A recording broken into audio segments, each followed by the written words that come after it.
Welcome sa JW Broadcasting para sa Enero 2024.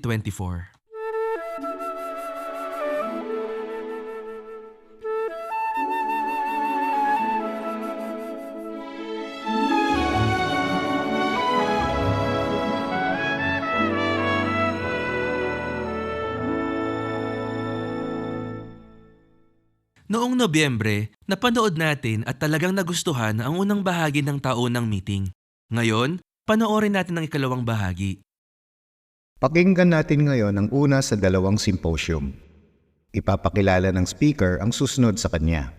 Kaya pakisuyong pakinggan natin mga kapatid si Brother Jeffrey Winder habang inihaharap sa atin ang paksang paano mas lumiliwanag ang katotohanan. Sa mga tao ng meeting, gaya nitong mga nakaraang taon, ina-announce at mas nililinaw sa atin yung mga katotohanan sa Biblia o yung mga bagong liwanag. Siyempre, hindi naman laging may ganyan sa tao ng meeting. Pero kapag may gustong ipaalam sa atin si Jehovah o may gusto siyang linawin, kadalasan sa tao ng meeting yon ina-announce. Ngayon, may bagong liwanag kaya? Medyo nadulas yata si Brother Cook kanina. Pero excited na tayo na malaman kung ano yon. Mamaya mapapakinggan natin yon sa mga pahayag. Pero naisip niyo na rin ba? Paano nga ba ipinapaalam ni Jehovah yung mga bagong liwanag tungkol sa mga katotohanan sa Biblia sa panahon natin sa ngayon? Kapag nagmi-meeting ang lupong tagapamahala bilang tapat at matalinong alipin, anong nangyayari? Paano nagkakaroon ng bagong liwanag? Paano ginagamit ni Jehovah ang aliping ito para maging mas maliwanag ang mga katotohanan? Pero bago yan, reviewin muna natin yung mga alam na natin. Tingnan natin yung 4 na punto. Yung una, ano ang ginagamit ng Diyos na Jehovah para ipaalam yung bagong liwanag? Buksan natin ang Biblia natin sa unang Korinto. Basahin natin yung Kabanata 2, Talata 10.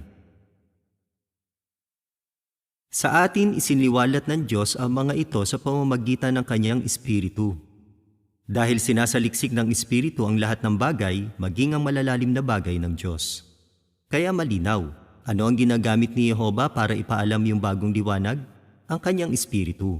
Napakahalaga ng Espiritu ni Jehovah sa pagsisiwalat ng katotohanan. Ikalawa, kanino ipinapaalam ng Diyos na Jehovah yung mga bagong liwanag? Tingnan naman natin yung sinasabi sa Mateo, Kabanata 24. Basahin natin yung Mateo 24:45. Sino talaga ang tapat at matalinong alipin na inatasan ng Panginoon niya sa mga lingkod ng sambahayan nito para magbigay sa kanila ng pagkain sa tamang panahon? Kaya malinaw, inatasan ni Kristo ang tapat at matalinong alipin. Sa pamamagitan ni Kristo, ginagamit ng Diyos na Jehovah ang aliping ito para maglaan ng espiritual na pagkain sa atin. Kaya sa 2 puntong na pag-usapan natin, naintindihan natin kung paano nakakarating yung katotohanan mula sa Diyos, mula sa langit, papunta dito sa lupa, sa pamamagitan ng banal na espiritu at ng tapat at matalinong alipin. Doon tayo sa ikatlo. Kailan ipinapaalam ni Jehovah ang bagong liwanag? Nandun din yung sagot sa binasa natin sa 45. Ang sabi, maglalaan ng tapat na alipin ng pagkain sa tamang panahon. Kaya malinaw dito kung kailan. Ipinapaalam ni Jehovah yung mga bagong liwanag sa tamang panahon. Ibig sabihin kapag kailangan na natin yon. At makakatulong yun sa atin para gawin ang kalooban niya. Ika-4, paano isinisiwalat ni Jehovah ang mga bagong liwanag? Isang bagsakan ba? O unti-unti lang, dahan-dahan? Makikita natin yung sagot dyan sa Aklat ng Kawikaan, Kabanata 4, Talata 18. Kawikaan 4:18. Pero ang landas ng mga matwid ay gaya ng maningning na liwanag sa umaga, na patuloy na lumiliwanag hanggang sa katanghaliang tapat. Kaya ikinumpara iyon ng Biblia sa liwanag sa umaga. Sabi sa bantayan, malinaw na ipinapakita ng teksong ito na unti-unti ang paraan ng pagsisiwalat ni Jehovah ng layunin niya. Unti-unti. Gaya sa umaga na unti-unting lumiliwanag, unti-unti din yung pagkaunawa natin sa mga katotohanan sa Biblia. Kapag kailangan na natin yon, magagamit na natin at kaya na nating maintindihan. Buti na lang ganun ang ginawa ni Jehovah. Hindi ba sa literal, mas madaling nakakapag-adjust yung mata natin kung unti-unti yung pagliwanag? Ganon din sa pagkaunawa natin tungkol sa layunin ni Jehovah. Isipin nyo na lang, halimbawa si Abraham. Kung sinabi agad ni Jehovah kay Abraham yung lahat ng tungkol sa layunin niya, tingin nyo, maintindihan niya kaya yon? Yung tungkol sa 12 tribo ng Israel, kautosang mosaiko, yung tungkol kay Kristo at sa pantubos, yung unang siglong kongregasyon, pag-asa sa langit, mga huling araw, malaking kapigatian. Siguradong hindi yon kakayanin ni Abraham. Saka di niya kailangan yon. Sapat na yung kaalaman na mayroon siya noon para makapaglingkod siya ng tapat sa Diyos na Jehovah. Nakakatuwa na nabubuhay na tayo sa mga huling araw kung kailan gaya ng inihula, ang tunay na kaalaman ay sasagana. Pero hindi tayo binibigla. Unti-unti pa rin yung pagsisiwalat para mas madali nating maintindihan at hindi tayo mahirapan na tanggapin iyon. Talagang napakabuti ni Jehovah.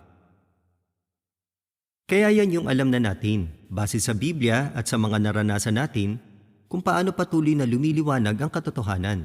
Yun ay sa pamamagitan ng Banal na Espiritu, ginagamit ang tapat at matalinong alipin, unti-unti ang pagsisiwalat at ginagawa yon sa tamang panahon.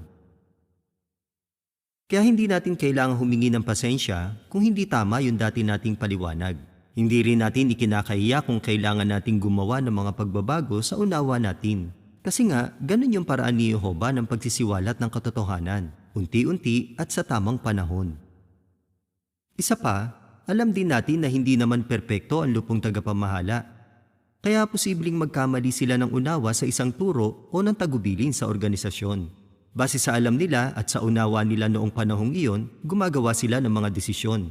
Pero handa silang mag-adjust kung mayroong gustong linawin si Jehovah. Tapos ipapaalam naman nila yon sa mga kapatid. At kapag nangyari yon, alam natin na yun yung tamang panahon ni Jehovah at handang-handa tayo na tanggapin ang pagbabagong iyon. Pero ngayon, balikan natin yung tanong sa umpisa. Napag-usapan na natin yung sinasabi ng Biblia. Pero ang tanong, paano nga ba tinutulungan ni Jehovah ang mga brother na ito para mas maunawaan yung isang katotohanan? Baka maisip nyo, parang hindi tama na itanong yan. Pero hindi naman. Kasi hindi yan tinatago sa atin ni Jehovah. Ang totoo, ipinasulat pa nga niya sa Biblia yung ilang halimbawa kung saan nilinaw niya yung pagkaunawa ng mga lingkod niya noong unang siglo. Ang isang halimbawa ay nung mga 49 CE. Noong panahong iyon, kailangan linawin kung anong dapat gawin ng isang tao para maligtas. Ang tanong na bumangon, kailangan ba muna ng mga lalaking hintil na magpatuli at sumunod sa kautosang mosaiko para maligtas sila? Mahalagang linawin yan kasi maapektuhan yung pagkakaisa ng kongregasyon. Kaya dinala ang usaping ito sa mga apostol at matatandang lalaki, ang lupong tagapamahala noon.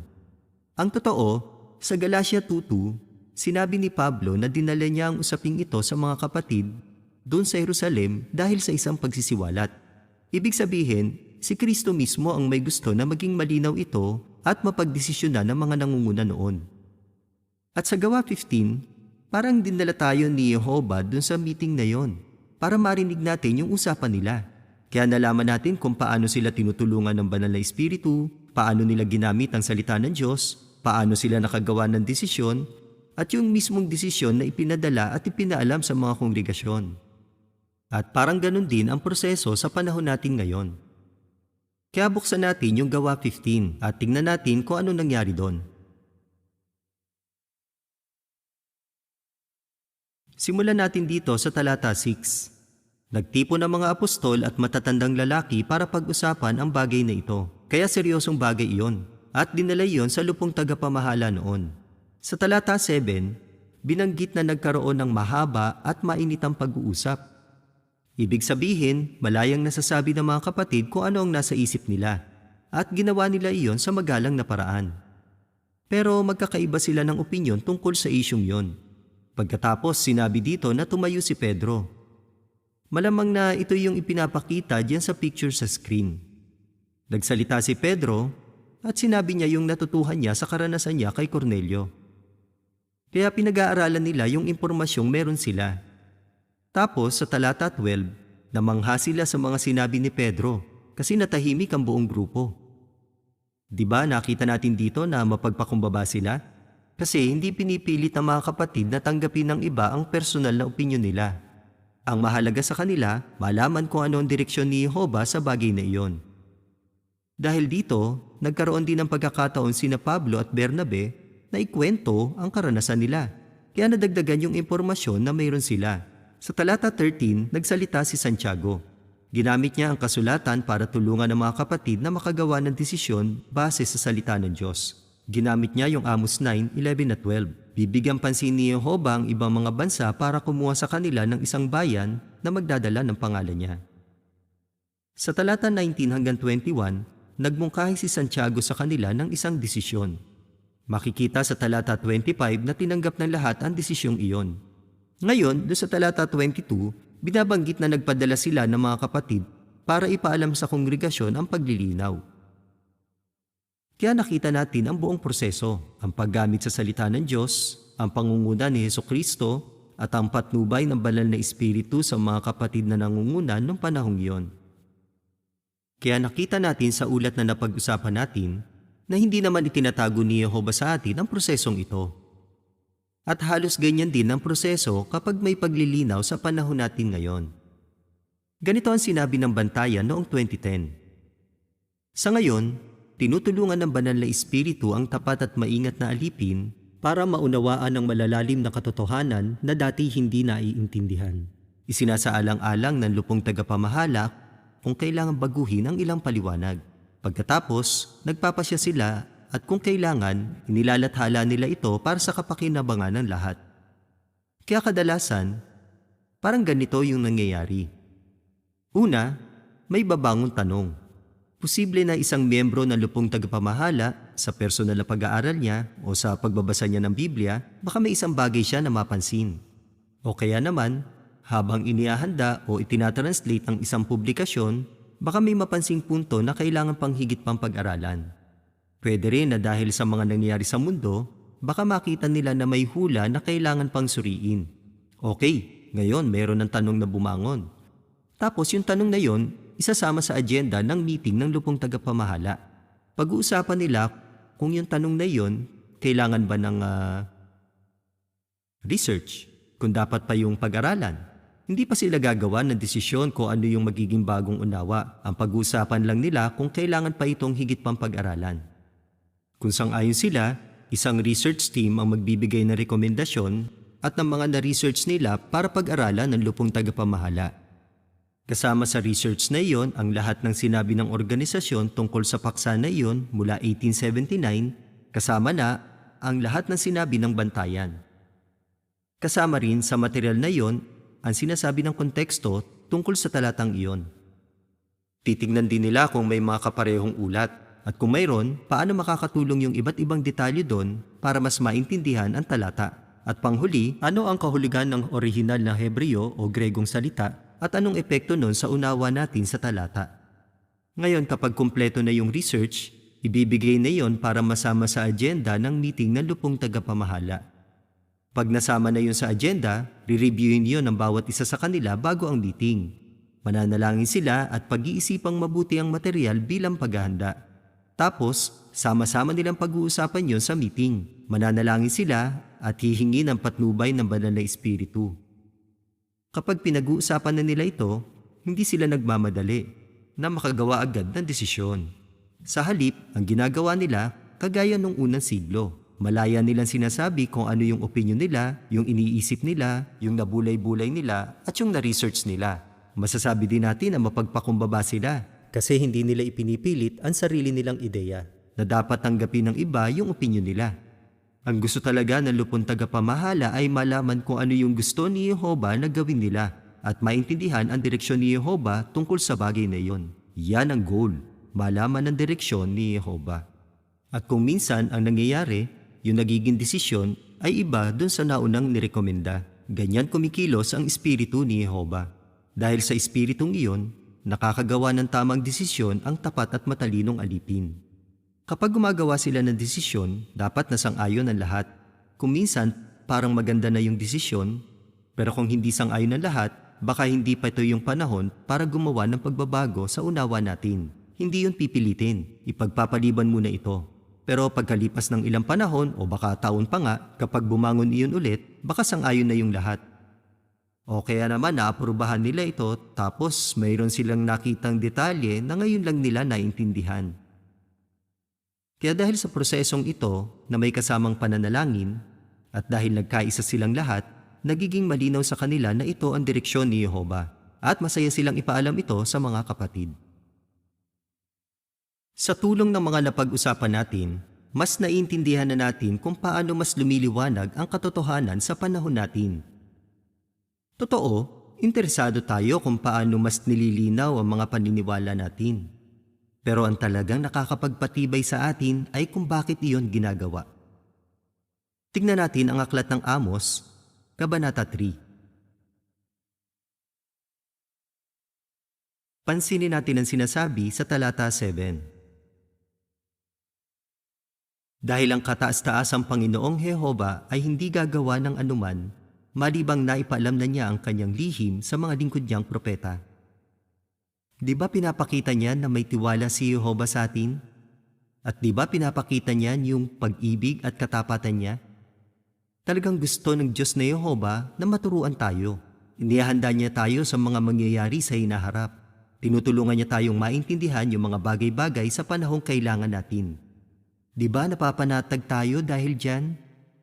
Kasi habang papalapit tayo ng papalapit sa kawakasan, habang tumitindi ang galit ni Satanas na Diablo, pati na ang mga pag-atake niya sa bayan ng Diyos, at habang papalapit tayo sa malaking kapigatian at sa pagwasak sa masamang sistema ni Satanas, siguradong sigurado tayo na patuloy na ibibigay ng Diyos na Jehova ang patnubay at kaunawaan na kailangan natin.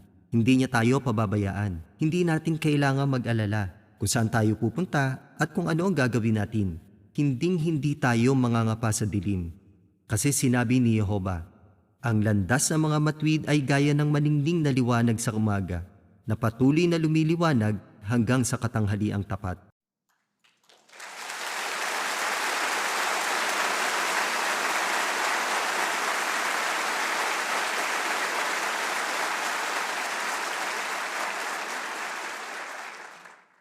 Ngayong natalakay na natin yan, pakisuyong pakinggang mabuti ang dalawang susunod na pahayag. Ihaharap sa atin ni Brother David Splain ang unang pahayag. Ang tema, magtiwala sa maawaing hukom ng buong lupa. Sa pamamagitan ng isang anghel,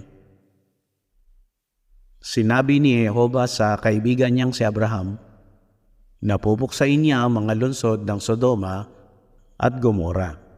Sinabi ng anghel, napakalakas ng pagdaing laban sa Sodoma at Gomora at napakabigat ng kasalanan nila. Nag-aalala si Abraham. Siguro iniisip niya na pag-isipan na ba talaga ni Jehova ang lahat ng bagay bago siya magdesisyon na puksain ang Sodoma at ang Gomora? Sinabi ni Abraham, hindi ba gagawin ng hukom ng buong lupa kung ano ang tama? Naintindihan naman natin kung bakit naitanong iyon ni Abraham kay Jehova. Kasi hindi pa naman niya ganon kakilala ang Diyos na Jehova nung panahong iyon. Yung pakikipagkaibigan niya kay Jehova parang noon pa lang nagsisimula. Siguradong hindi niya iyon itatanong sa Diyos na Jehova kung matagal na silang magkakilala. Ikaw ba, nung umpisa, nung bago ka palang nag-aaral ng Biblia, naitanong niyo na rin ba yung mga tanong na gaya niyan? Halimbawa noong panahon ni Noe, wala na ba talagang bubuhayin muli doon sa mga namatay sa baha? Kahit yung mga hindi nakarinig tungkol kay Noe? O kaya yung mga taga Sodoma at Gomora? Hindi na ba talaga bubuhayin muli ni Jehova yung mga namatay sa mga lungsod na yon? Yung mga babae, yung mga bata, yung mga sanggol? Dun sa 185,000 na sundalong Asyriano na pinuksan ng isang anghel, wala man lamang bang kahit isa sa mga sundalong yon ang magsisisi kung nabigyan sila ng pagkakataon? Hindi natin alam ang sagot sa mga tanong na yan. Pero isang bagay ang alam natin. Gagawin ng hukom ng buong lupa kung ano ang tama. Teka lang, tama ba yung narinig ko? Hindi natin alam ang sagot sa mga tanong na yan? Kala ko alam natin. Noon, sinasabi sa mga publikasyon natin na hindi nabubuhaying muli yung mga namatay sa baha noong panahon ni Noe at yung mga taga Sodoma at Gomora. Pero sigurado ba talaga tayo doon? Totoo, masama talaga yung mga taga Sodoma at Gomora. Kaya sila pinuksa ng Diyos na Yehova. Pero, alam ba talaga nila na mali yung ginagawa nila? Gaano kaya sila kadalas mapangaralan ng pamilya ni Lot? Paano naman kung nagpadala ng mga special pioneer doon sa Sodoma? Ibig bang sabihin, baliwala lang din kung mangangaral sila doon? Sigurado ba tayo na wala silang matutulungan na makilala si Yehova? Masasabi ba talaga natin na wala kahit isang taga roon ang magbabago at magsisisi kung nalaman lang niya ang mga utos ni Yehova? At pansinin niyo, may sinabi rin si Jesus tungkol dyan. Buksan niyo mga kapatid ang Mateo Kabanata 11. Mateo 11, hintayin ko kayo mga kapatid. At babasahin natin yung talata 23 at 24. Maganda to. Mateo Kabanata 11, talata 23 at 24. At ikaw, Kapernaum, itataas ka kaya sa langit? Sa libingan ka ibababa. Dahil, pansinin niyo to, dahil kung nakita ng lungsod ng Sodoma ang makapangyarihang mga gawa na nakita mo, na natili sana iyon hanggang sa mismong araw na ito. Pero sinasabi ko sa iyo, mas magaan pa ang magiging parusa sa lupain ng Sodoma sa araw ng paghuhukom kaysa sa iyo.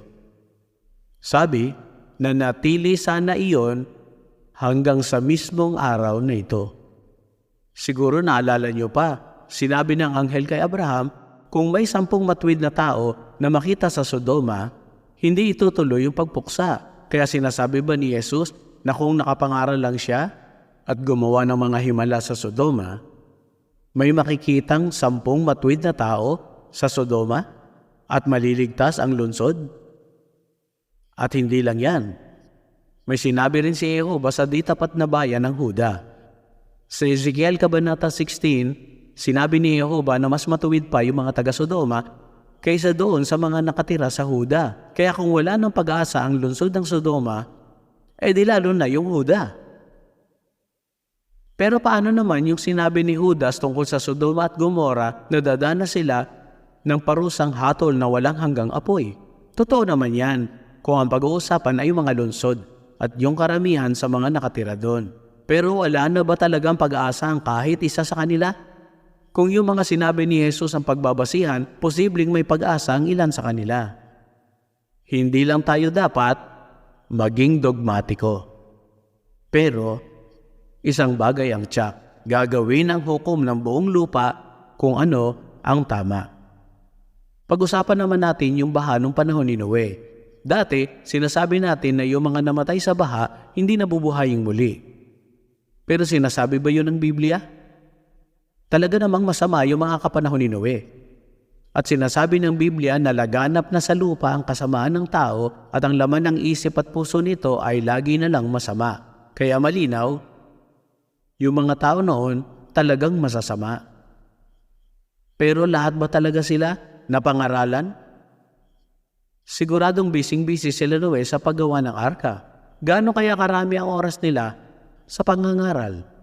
Nakapag-seldom work kaya sila noon sa mga liblib na lugar? May mga tao nga na 15 kilometers lang mula sa Bethel, pero wala sila kaide-ideya sa mga saksi. Kaya masasabi ba talaga natin na lahat ng nabubuhay noon sa lupa na pangaralan ni Noe at alam kung ano ang ginagawa niya? Hindi tayo sigurado doon. At masasabi rin ba natin na kung nabigyan ng sapat na pagkakataon ng isang tao noon, hindi pa rin siya talaga kikilos at magbabago? Hindi natin alam ang sagot diyan. Pero siyempre, kung hindi sila buhayin muli ni Yehova, hindi naman makakautang si Yehova sa kanila. Kasi nabuhay na sila eh. At sa totoo lang, pagpapala na yung pagkakataong mabuhay. Gaya ng alam natin, Nang magkasala si Adan at Eva, pwede na sana silang puksain ni Jehova. Pero binigyan niya sila ng pagkakataon na mabuhay pa at magkaroon ng mga anak. Kaya ngayon, nandito tayo. At yung bawat sandali na nabubuhay tayo, napakalaking pagpapala na noon. At patunay yon ng walang kapantay na kabaitan ni Jehova sa atin. Sa kabilang banda naman, naniniwala tayo noon na kapag sinabi ng Biblia na inilibing ang isa kasama ng mga ninuno niya, siguradong bubuhayin siyang muli. Isa na sa mga taong yon si Solomon. Sabi ng Biblia, si Solomon ay namatay at inilibing sa lungsod ni David na ama niya. At sa talababa, humiga siyang kasama ng mga ama niya. Sinasabi natin noon, na kapag ang isang tao inilibing kasama ng mga ninuno niya, nasa karaniwang libingan lang siya at bubuhayin sila sa 1,000 taong paghahari ni Kristo. Pero ito ang tanong sa atin. Kapag sinasabi sa Biblia na inilibing ang isa kasama ng mga ninuno niya, tumutukoy ba yon sa huling paghatol ng Diyos na Jehova sa taong yon? Ipinapaalam ba ni Jehova sa mga manunulat ng Biblia kung ano yung magiging huling hatol sa kanya? O sinasabi lang ng manunulat ng Biblia kung paano nilibing yung taong yon, yung paraan ng paglilibing sa kanya. Kasi di ba, nung panahon ng Biblia, mahalaga kung paano nililibing yung mga tao. Sina Jose at Jacob, ayaw nila na ilibing sila sa Ehipto. Yung saserdoteng si Jehoiada naman, inilibing kasama ng mga hari ng Huda dahil sa mabubuting mga ginawa niya. Nung sinabi naman ng isang propeta na ililibing ang isang hari gaya ng asno, hindi okay yun. Si Solomon, siya yung pangalawa sa pinakamatalinong tao na nabuhay sa lupa. Nagpakita sa kanya si Jehova at doon sa pangalawang beses sinabi sa kanya, kung kayo at ang mga anak ninyo ay titigil sa pagsunod sa akin at maglilingkod kayo sa ibang mga Diyos at yuyukod sa mga ito, palalayasin ko ang Israel sa lupaing ibinigay ko sa kanila. Ano ang ginawa ni Solomon? Naglingkod siya sa ibang mga Diyos at yumukod sa mga ito. Ano kaya ang magiging tingin ng hukom ng buong lupa doon? Si Jehova na ang bahala doon. Kaya hindi tayo pwedeng maging dogmatiko tungkol sa mangyayari sa mga inilibing kasama ng mga ninuno nila. Posible na ang tinutukoy lang ng Biblia dito ay kung paano sila inilibing. Hindi natin sinasabi na hindi sila bubuhayin muli. Ang gusto lang natin sabihin, hindi natin alam. Alam yun ang matuwid na hukom at alam natin na gagawin niya ang tama. Ano ba ang alam natin tungkol kay Jehova? Bakit nagtitiwala tayo na gagawin niya ang tama? Ano ba yung mga ginawa niya noon? Noong panahon ni Propeta Joel, may sakit sa espiritual ang bayan ni Jehova. Tinalikuran nila siya. Sumasamba sila sa mga Baal, sa mga gintong guya, sa mga sagradong poste. Nagsisinungaling sila, nangangalunya, nagnanakaw, pumapatay, at inaapi yung mga byuda at ulila. Kaya may dahilan talaga si Jehova para puksain sila. Pero ganito yung sinasabi sa Joel 2:13. Sabi ni Joel, punitin nyo hindi ang mga damit nyo, kundi ang puso nyo. At manumbalik kayo sa Diyos niyong si Jehova, dahil siya'y mapagmalasakit at maawain, hindi madaling magalit at sagana sa tapat na pag-ibig. At pag-iisipan niyang muli ang pagpapasapit ng kapahamakan. Pag-iisipan niyang muli ang kapahamakan. Kahit napakasama nila, handa pa rin silang pagpakitaan ng awa ni Jehova. Hindi ba talaga nakapagpapatibay yan? Bakit? Maraming kapatid, kumbinsido sila na napatawad na ni Jehova ang mga kasalanan nila noon kasi nagawa nila ang mga iyon bago pa nila makilala si Jehova at malaman ang katotohanan. Pero kung nagkasala sila pagkatapos ng bautismo nila, iniisip nila na hindi na sila mapapatawad ni Jehova sa ginawa nila. Pero dito sa halimbawa natin, yung bansang Israel, nakaalay na sila kay Jehova nung ginagawa nila yung mga kasalanang to. Pero anong sabi ni Jehova? Kung hihinto kayo sa paggawa ng masama at gagawa kayo ng mabuti, pag-iisipan kong muli ang hatol. Pansinin niyo pa yung nakapagpapatibay na sinabi sa Ezekiel Kabanata 33. Makakatulong talaga to sa mga kapatid na nag-iisip na hindi sila mapapatawad ni Jehova dahil sa mga kasalanan na nagawa nila kahit bautisado na sila. Ezekiel 33, talata 14 at 16. Sabi sa talata 14, At kapag sinabi ko sa masama, tiyak na mamamatay ka. Pero tinalikuran niya ang paggawa ng kasalanan at ginawa kung ano ang makatarungan at matuwid. Sa talata 16, hindi gagamitin laban sa kanya ang alinman sa nagawa niyang kasalanan. Patuloy siyang mabubuhay dahil ginawa niya kung ano ang makatarungan at matuwid. Hindi ba nakapagpapatibay yan para doon sa mga napawalay sa kongregasyon? Baka nakagawa rin sila ng mga kasalanan. Marami tayong kapatid na ganyan. Natatakot sila na hindi na sila mapapatawad ni Jehova. Gustong-gusto nilang bumalik sa katotohanan. Gusto nilang bumalik kay Jehova, pero natatakot sila na baka hindi na sila tanggapin. Pero sabi ni Jehova, hindi gagamitin laban sa kanya ang alinman sa nagawa niyang kasalanan. Di ba ganyan yung nangyari kay Haring Manases? Nakaalay din siya sa Diyos na Jehova, pero halos buong buhay niya, gumawa siya ng masama. Pero nung magsisi siya, magbago, at gawin kung ano ang mabuti, lubusan siyang pinatawad ni Jehova. Isipin niyo yun, napakabuti at maawain ng Diyos natin. Talagang magpapakita si Jehova ng awa, basta may nakita siyang basihan para gawin yon. Isa pang halimbawa, yung ginawa ni Jehova sa mga Ninibita noong panahon ni Jonas. Sobrang sama nila. Kaya nagpasya si Jehova na puksain ang lungsod na yon. At di ba si Jonas ang ngayon doon? Oo, tama, puksain silang lahat. Pero si Jehova, mas maaway siya kaysa kay Jonas. At nung makita ni Jehova na talagang nagsisisi ang mga Ninibita, pinatawad niya sila. Bakit? Sinasabi ng Biblia ang dahilan. Hindi nila alam ang kaibahan ng tama at mali. Wala silang kaalam-alam sa mga ginagawa nila. May mga Ninibita kaya na bubuhayin muli.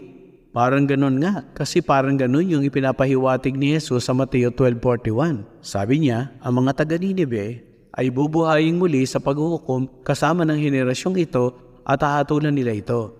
Dahil nagsisi sila ng mangaral si Jonas, pero higit pa kay Jonas ang narito. Kaya anong natutuhan natin sa mga halimbawang ito? Sa mga Ninibita, kay Manases, at iba pa. Masasama sila, mabibigat yung kasalanan nila, pero nagbago sila at ginawa nila kung ano yung tama. Kaya lubusan silang pinatawad ni Jehova. Ngayon, may pinagkatiwalaan si Jehova para maging hukom. Kaya ibang hukom na hahatol sa buong lupa. At mababasa natin yan sa Juan Kabanata 5. Juan Kabanata 5. At basahin natin yung talata 22. Juan 5:22. Dahil ang Ama ay hindi humahatol kanino man, kundi pinagkatiwala niya sa anak ang lahat ng paghatol. Ang lahat ng paghatol. Kaya si Jesus, binigyan siya ng otoridad na hatulan ng mga buhay at ang mga patay. Makakapagtiwala ba tayo sa Kanya? Sigurado ba tayo na magiging maawain si Jesus? Oo naman, kasi eksakto niyang natularan ng kanyang Ama. At sinabi rin ni Propeta Isaias, hindi siya hahatol ayon sa nakita ng mga mata niya. At hindi siya sasaway ayon lang sa narinig ng mga tenga niya. Hahatulan niya ng pata sa mga dukha at sasaway siya ng makatarungan alang-alang sa mga hamo sa lupa. Kasama sa otoridad na ibinigay kay Jesus ang otoridad na bumuhay ng patay. Siya ang pagkabuhay muli at ang buhay. Di ba lagi nating sinasabi na alam ni Jehova ang lahat ng detalye tungkol sa isang namatay? Totoo yun. At dahil si Jesus mismo ang bubuhay sa mga patay, makatwirang sabihin na alam niya din ang lahat ng detalye tungkol sa isa na namatay. Kaya siguradong wala siyang malilimutang detalye pag binuhay niya sila. Bibigyan din kaya niya ng kapangyarihang bumuhay muli ang mga pinahirang pag-akyat nila sa langit? Hindi natin alam. Abangan natin.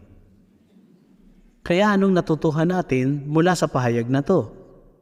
Anong sasabihin niyo sa mga kapatid na wala dito? Sasabihin niyo ba sa kanila? Yung mga namatay sa Sodoma at Gomora pati na sa baha, bubuhayin muli. Tapos si Solomon, hindi. Hindi niyo sasabihin yun. Ang natutuhan natin, hindi tayo dapat maging dogmatiko kung sino ang bubuhayin muli at kung sino ang hindi bubuhayin muli. Hindi natin alam ang sagot dyan. Pero nagtitiwala tayo sa Diyos na Yehova. Nagtitiwala tayo kay Jesucristo na lagi nilang gagawin kung ano ang tama. Alam ko nasa isip nyo. Doon sa mga napag-usapan natin, baka sabi nyo, dali, ano pa? Pinag-usapan natin yung baha, yung lungsod ng Sodoma at Gomora. Paano naman yung malaking kapigatian? Sa tingin nyo, may bago kaya tayong matututunan tungkol doon?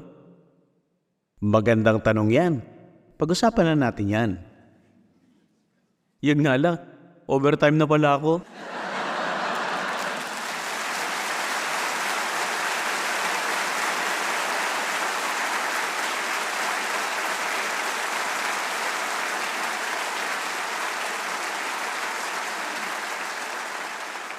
Mukhang ako patuloy ang tatapos sa pahayag ni Brother Splain.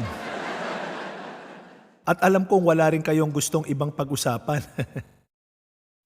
Sa pagkakataong to, ano nang natutuhan natin? Siguradong nakuha natin yung punto.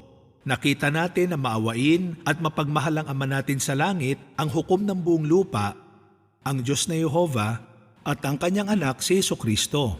Talagang makapagtitiwala tayo na lagi nilang gagawin ng tama.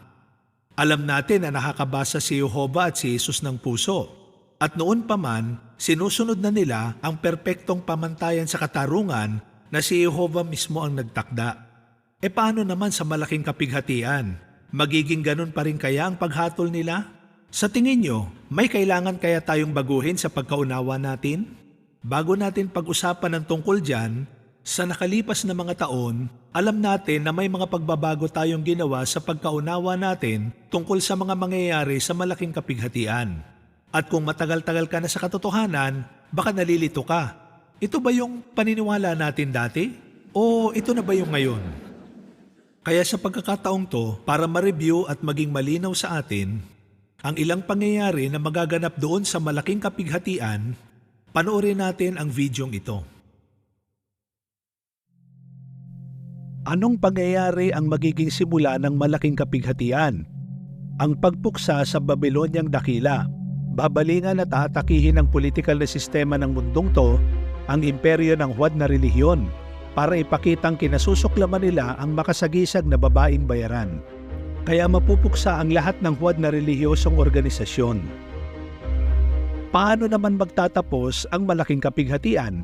Sa digmaan ng Armageddon. Yan ang huling bahagi ng malaking kapighatian.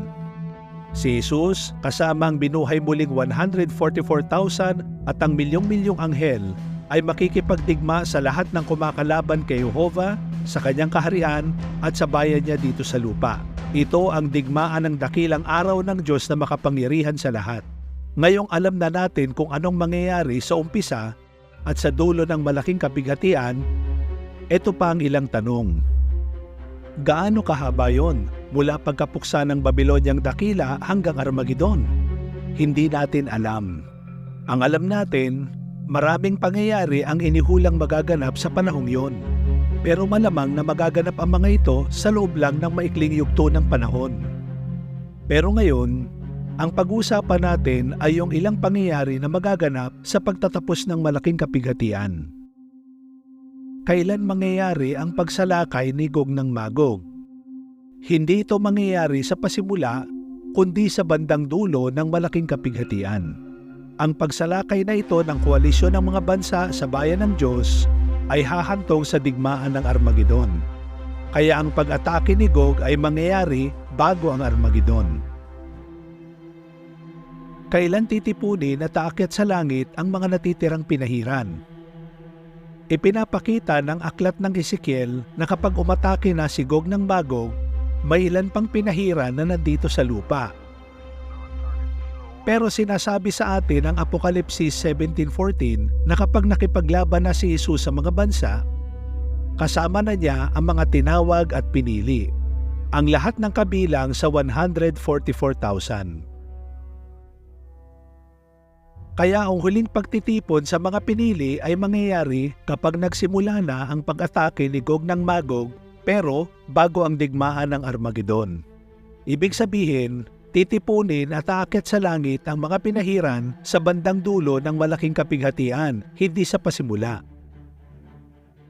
Kailan mangyayari ang huling paghatol sa mga tupa at kambing? Siyempre, hindi tayo magiging dogmatiko sa eksaktong pagkakasunod-sunod ng mga pangyayari. Pero lumilitaw na ang huling paghatol ay mangyayari sa bandang dulo ng malaking kapighatian, hindi sa pasimula. Yon ang panahon kung kailan darating ang anak ng tao na may malaking otoridad kasama ang lahat ng anghel niya. Siyempre, may iba pang pangyayari na inihulang magaganap sa panahong ito. Pero ngayon, magpo-focus lang tayo sa mga pangyayaring binanggit natin. Mga pangyayaring magaganap bago ang Armageddon. Ano ang natutuhan natin? Una, ang paghatol ni Jesus sa mga tupa at kambing at ang pagpuksa sa masasama ay mangyayari sa bandang dulo ng malaking kapighatian. Ikalawa, may mga pinahiran na nandito pa rin sa lupa kapag umatake na si Gog ng Magog hanggang sa bandang dulo ng malaking kapighatian. Ikatlo, kasama sa magiging basihan ng paghatol sa mga tupa at kambing ang pakikitungo nila sa mga kapatid ni Kristo, pati na ang pakikitungo nila sa mga ito sa panahon ng malaking kapighatian. Review lang yan ng mga paniniwala natin sa ngayon. Kaya kung nagno-notes kayo ngayon, uy, bagong liwanag yun ha, ingat sa mga sasabihin mo sa iba. Pero yung mga binanggit natin tungkol sa mga pangyayaring magaganap sa bandang dulo ng malaking kapighatian, paano yun makakatulong sa pagkaunawa natin sa gagawing paghatol ni Jehovah sa pamamagitan ni Hesukristo?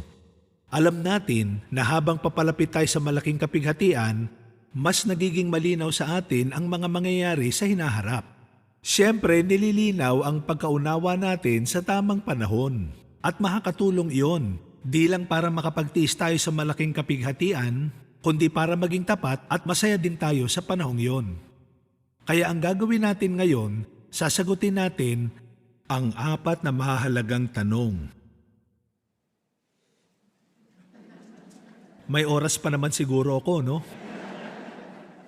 Ang unang tanong natin, kapag nagsimula na ang malaking kapighatian, nakita natin sa chart kanina, yung pagkapuksa ng Babilonyang dakila. Kapag nagsimula na yon, may pagkakataon pa ba yung mga di mananampalataya, yung mga di lingkod ng Diyos, na sumama sa atin at paglingkuran si Jehovah? May pagkakataon pa kaya sila? Ano bang sinasabi natin noon? Ang sabi natin, wala na. Wala na silang pagkakataong sumama sa atin. Huli na ang lahat para sa kanila. Bakit ganun ang sabi natin? Kasi naniniwala tayo noon na bawat detalye doon sa baha may katumbas na katuparan sa panahon natin.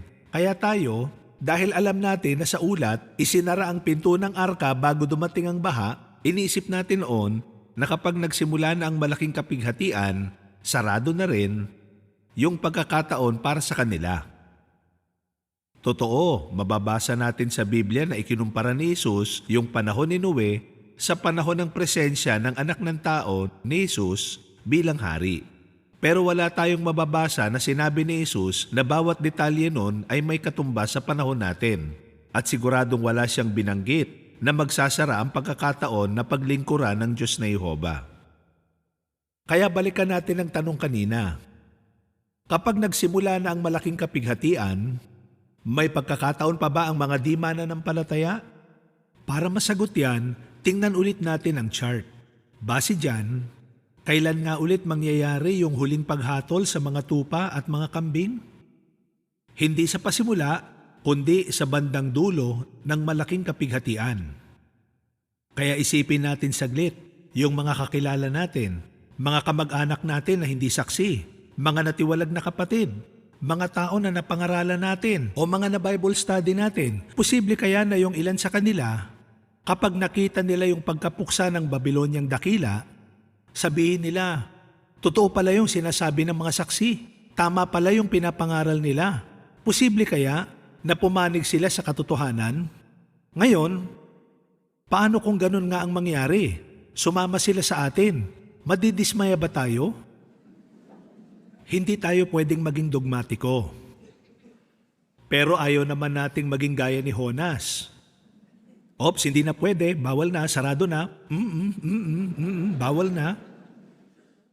Kailangan nating balikan yung mga ulat sa Biblia na tutulong sa atin na maunawaan kung paano naging isang maawaing hukom si Jehova sa bayan niya noon.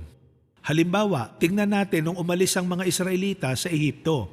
Pakisuyo sa inyong mga Biblia sa Exodo, Kabanata 12. Exodo, Kabanata 12. Babasahin natin yung unang bahagi ng 38. Ito yung nangyari nang papaalis na sila. Sa Exodo 12:38 ang sabi, at sumama sa kanila ang isang malaking grupo ng mga banyaga. Napansin nyo ba, may talababa, at kung titingnan natin yon, anong sabi doon? Mga di-Israelita na iba't iba ang lahi, kasama na ang mga Ehipsyo. Kaya anong nangyari? Noong panahon na nararanasan ng mga Ehipsyo ang 10 salot, malinaw na nakita ng ilang Ehipsyo na mas makapangyarihan, na mas nakahihigit si Jehova kaysa sa mga huwad na mga Diyos na sinasamba nila. Ngayon, kailangan ng magdesisyon kasi yung mga Israelita paalis na sa Ehipto at yung ilang Ehipsyo piniling sumama sa kanila. Di ba magandang pag-isipan yan? Pero siyempre, baka ngayon naiisip natin, oo nga, naiintindihan ko naman kung bakit gano'n ang sinasabi natin dati. Pero seryoso ba yon? Na lahat sila, yung mga dating na Bible study natin, pwede pa silang sumama sa atin kahit puksa na yung Babyloniang dakila? Nasaan ang hustisya? Ngayon, sasama na kayo. Pero natutularan ba natin ang pagiging maawaing hukom ng buong lupa? At kung ganyan nga ang mangyari, hindi tayo dapat magulat. At pag-isipan nyo to, kung babalikan natin yung chart kanina, mangyayari ang pagpuksa sa Babyloniang dakila bago ang huling paghatol. Kaya yung mga papanig sa Diyos na Jehova sa pasimula ng malaking kapighatian, makakaranas pa rin ng pag-atake ni Gog ng Magog. Talagang napakahirap ng panahong yun. Pero tungkol dito, ano yung dapat nating tandaan? Kagaya noong unang siglo, noong 66 CE, yung mga Kristiyano kailangang magdesisyon at marami sa kanila ang nagpasya na umalis sa lungsod ng Jerusalem. Nakagawa ng desisyon ang mga Kristiyano base sa nalalaman nila at narinig nila. Anong tinuturo nito sa atin? Napakahalaga ng gawaing pangangaral natin sa ngayon. Tingnan natin yung sinabi ni Apostol Pablo na makikita sa Aklat ng Roma. Roma, Kabanata 10, talata 13 at 14. Habang binabasa natin to, pag-isipan ng konteksto ng pinag-uusapan natin, yung tungkol sa pagpuksa sa Babyloniang dakila. Bago mangyari yon, ganito yung sinasabi sa talata 13, dahil ang bawat isa na tumatawag sa pangalan ni Jehova ay maliligtas. Pero paano sila tatawag sa Kanya kung hindi naman sila nananampalataya sa Kanya? Paano naman sila mananampalataya kung wala silang narinig tungkol sa Kanya? Paano naman nila yun maririnig kung walang mga ngaral? Napansin niyo ba kung bakit mahalaga na maging masigasig sa pangangaral ngayon? Totoo, marami ngayon ang nagpasya ng maglingkod sa Diyos na Jehova. Pero posible kaya na kapag nagsimula na yung malaking kapighatian, marami sa mga napangaralan ng mabuting balita ng mga saksi ni Jehova ang gumawa ng tamang desisyon at piliing paglingkuran ang Diyos na Jehova. Muli, ayaw nating maging dogmatiko. Pero yun sana ang gusto nating mangyari. Tungkol dyan, pag-usapan natin ang isang bagay na dati na nating iniisip. Ano yun? Noon, iniisip ng iba sa atin, di ako magsasabi ng pangalan ha. Sinasabi kasi ng ilan sa atin, uy, alam mo yung kamag-anak ko, hindi saksi. Buti na lang namatay bago nagmalaking kapighatian, no? Kala nyo, hindi namin alam, no? Sabi natin, kasi dahil namatay siya bago magmalaking kapighatian, pwede pa siyang mabuhay ulit. Pero pag inabutan siya noon, wala na. Pero pag-isipan natin yan. Masasabi ba natin na ang kaligtasan ng isang tao, yung buhay na walang hanggan niya, nakabase kung kailan siya namatay? O nakadepende yon sa laman ng puso niya? Alam natin na yung hukom ng buong lupa, si Jehova, alam niya ang laman ng puso nila. Sa totoo lang, ano ba talagang iniisip natin kapag sinasabi natin yon? Iniisip ba natin si Jehovah? Parang sinasabi kay Jesus, dapat lang talaga itong mapuksa eh. Kaso, namatay na siya ngayon. Wala pang malaking kapighatian. Kailangan natin siyang buhayin. Di ba? Yun ba ang iniisip natin? Si Jehovah, siya ang matuwid at maawaing hukom. Nababasa niya ang puso ng tao. Hindi natin siya maloloko. Kaya yan ang unang tanong, di ba napaisip din kayo? Ngayon, kapag nag-umpisa na ang malaking kapigatian, wala na ba talagang pagkakataon ng mga tao? Ang sagot, abangan natin. Pero base sa Biblia, posible na kapag nagsimula na ang panahong yon, may mga taong tatanggap sa katotohanan. Pangalawang tanong, kailan matatapos ang pangangaral ng mabuting balita ng kaharian? Magandang tanong yan. Pero tandaan na ang mabuting balita ay mabuting balita lang para sa atin at sa mga tumatanggap nito. Di ba nga binanggit sa awit 2, para sa sanlibutan, kahit kailan hindi yun naging mabuting balita.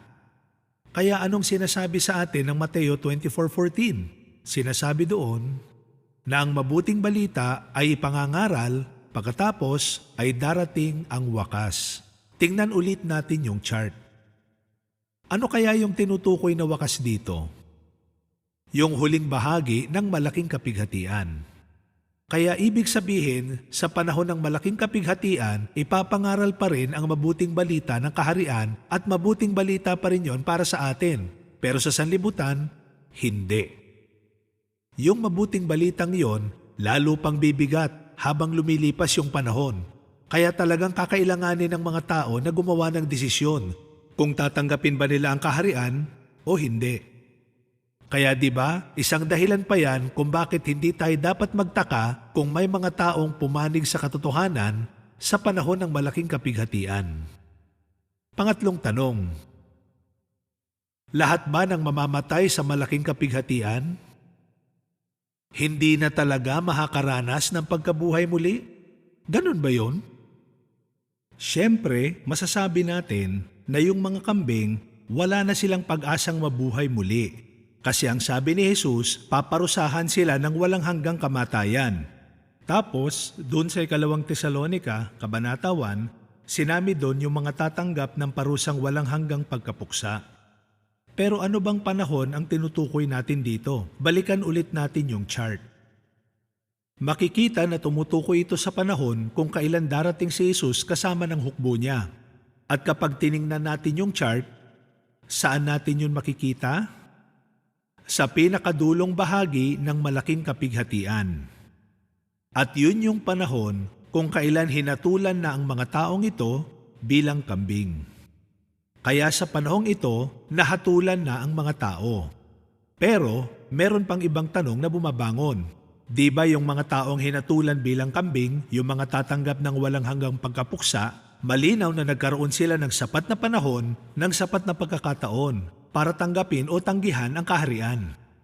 Pero paano naman yung mga namatay bago yung huling paghatol? Di magsisimula yung malaking kapighatian. Hindi natin alam kung gaano katagal yon. Pero sa bawat araw na lumilipas, tiyak na may mga taong mamamatay. Alam nyo ba na araw-araw sa buong mundo, mga 150,000 ang namamatay dahil sa katandaan, pagkakasakit, digmaan at iba pang dahilan. Kaya paano naman ang mga taong yun? Hindi naman sila namatay dahil pinarusahan sila ni Jehovah. Kaya ano yung dapat nating tandaan? Alam ng maawaing hukom kung sino ang dapat buhayin muli at kung sino ang hindi bubuhayin muli. Hindi tayo magiging dogmatiko tungkol sa mga taong mamamatay sa panahong yon. Alam nating gagawin ni Jehovah at ni Jesus kung ano ang tama. Ngayon, ito na ang huling tanong natin.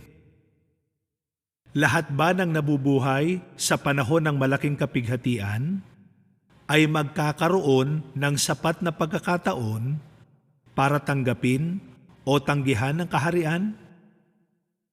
Anong sagot mo? Huwag mong lakasan, ha? Ang sagot, hindi natin alam.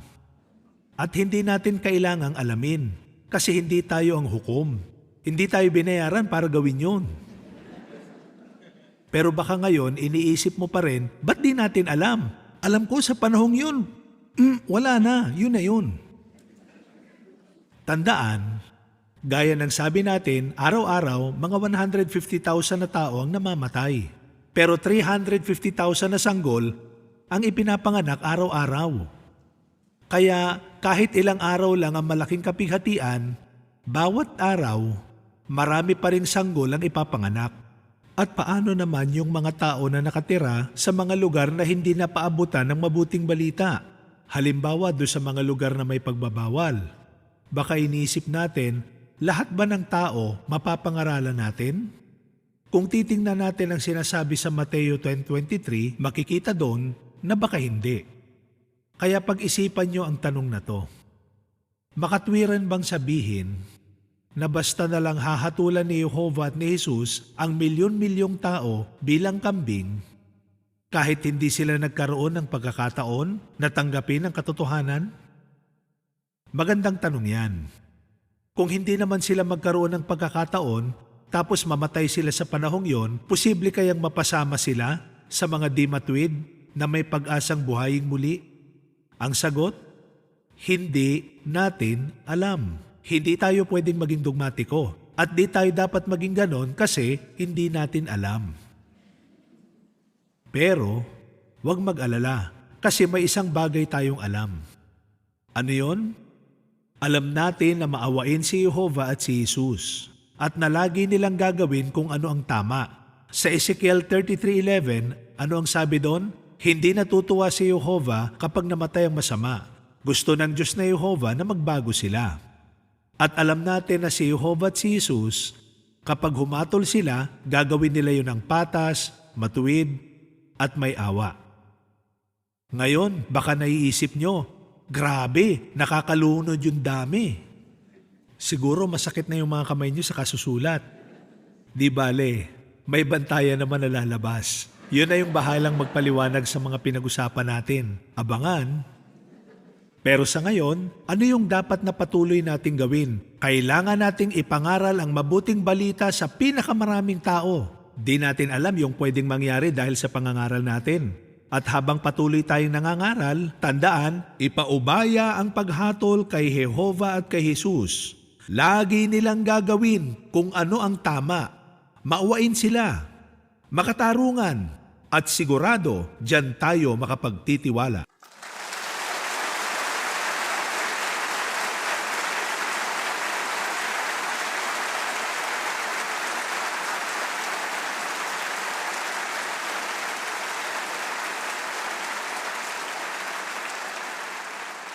Tatanungin ko sana kung nagustuhan niyo yung mga pahayag. Ang lakas ng palakpak niyo, kaya hindi ko na itatanong. Halata namang nag-enjoy kayo.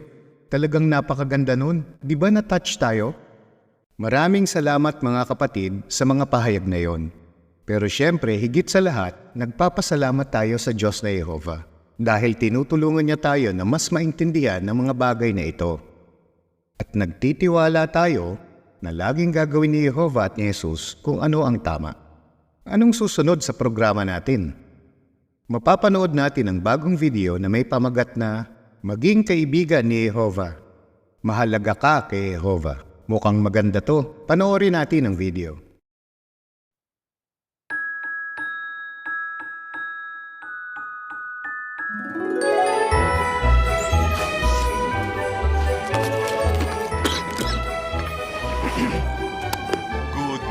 Mga bata, si Principal Rodriguez to. May maganda tayong announcement. Malapit na yung party natin. Excited na ba kayo? May mga games, maraming pagkain, at marami pang iba. Mag-e-enjoy tayo. Yay! Oh yeah! Oh yeah! Party!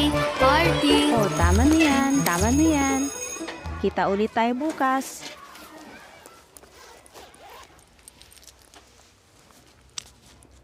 Kita tayo sa party, Sofia. Ay, nga pala. Bawal sa inyo yun. Salamat. Ingat kayo sa pag-uwi. Oo nga pala. Tama. Salamat. May isa pa nga pala tayong announcement. Sorry. Ang student of the month natin ngayon ay si... Caleb, ang galing mo. Wow, galing ni Caleb. Oo nga, ang galing niya. Masipag siya at tinutulungan siya ni Jehovah. Sana makilala ko pa si Jehovah. Tara, study na tayo. Sige, kunin ko lang book ko. Kita tayo sa labas. Okay.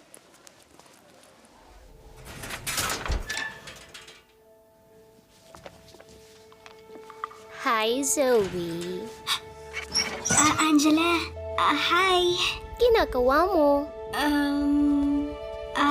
Pupunta sana ako. Kay Sofia. Ba't sumasama ka doon? Ano naman yun eh? Kakaiba? Weird. Bawal kasi sa kanila ang mag-enjoy.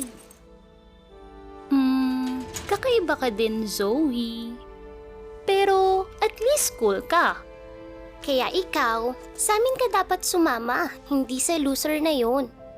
Angela, punta ka muna dito. Mamaya ulit, Zoe.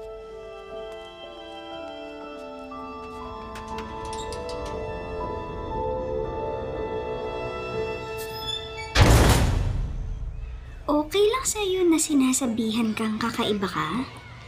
Ba't mo natanong? Yun kasi ang sabi ng iba. Hindi kasi kayo nagse-celebrate ng holiday. At bawal daw kayong mag-enjoy. Ha? Sino naman nagsabi nun?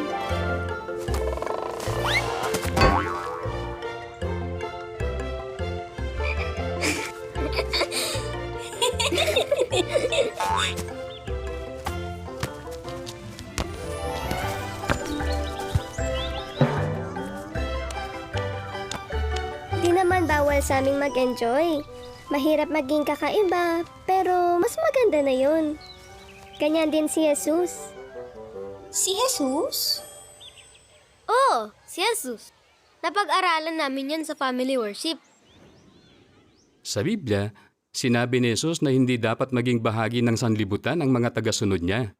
Sa tingin nyo, ano kayang ibig sabihin nun?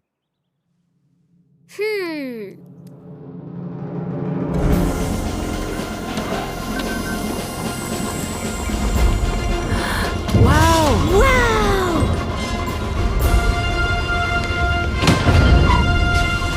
10, 9, 8, 7, 6, 5, 4, 3, 2, 1. Lilipad na!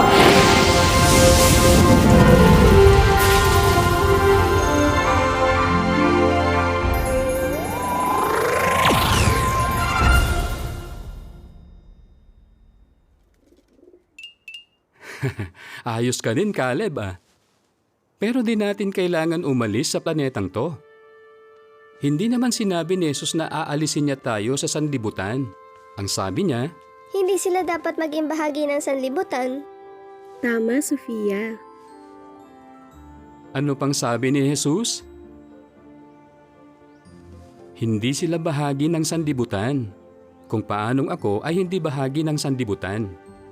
Paano kaya siya hindi naging bahagi ng sanlibutan? Tingnan natin. Ibang-iba si Jesus sa karamihan ng mga tao. Ganon din ang mga kaibigan niya. Ipinakita niya kung paano dapat mapaibang mga tao sa mga ginagawa, mga sinasabi, at kahit na sa mga iniisip nila. Paano po? Hindi kasi lahat mabait sa mga taong naiiba sa kanila. Pero lahat kasi ng tao gustong tulungan ni Jesus. Kaya may ilan na galit sa kanya. Gusto kasi nila na gayahin sila ni Jesus. Pero hindi yon ang ginawa niya. Tingin nyo, sino kayang gustong tularan ni Jesus? Si Jehovah. Tama yon.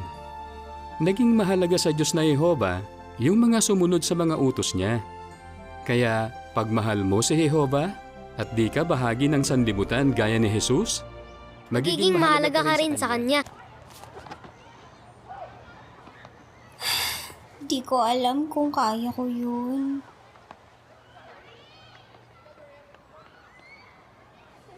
naman. Okay, tama na, tama na. Hayaan niyo na. Alis na ako.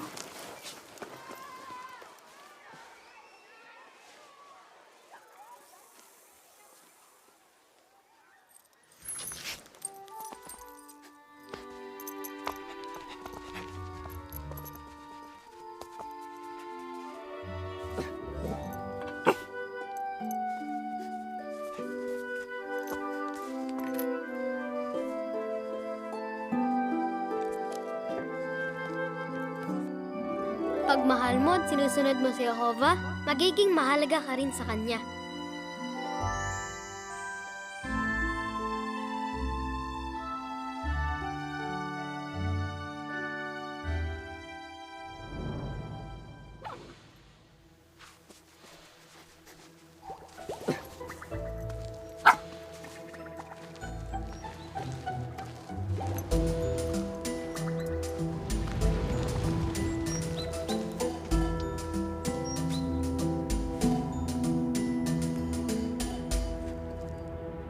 Uy! Kitongin, no?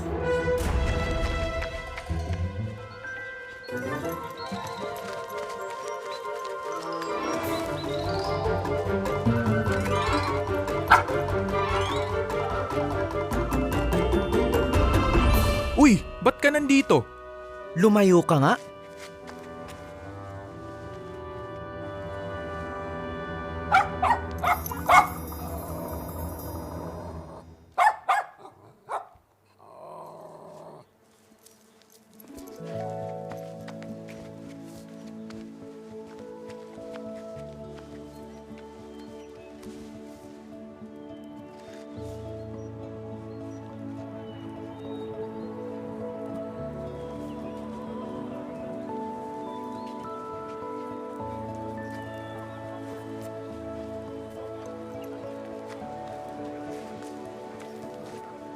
Ba't nandito yan?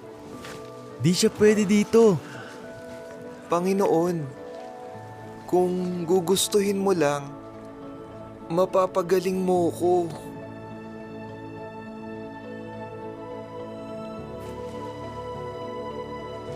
Gusto ko. Gumaling ka. Himala.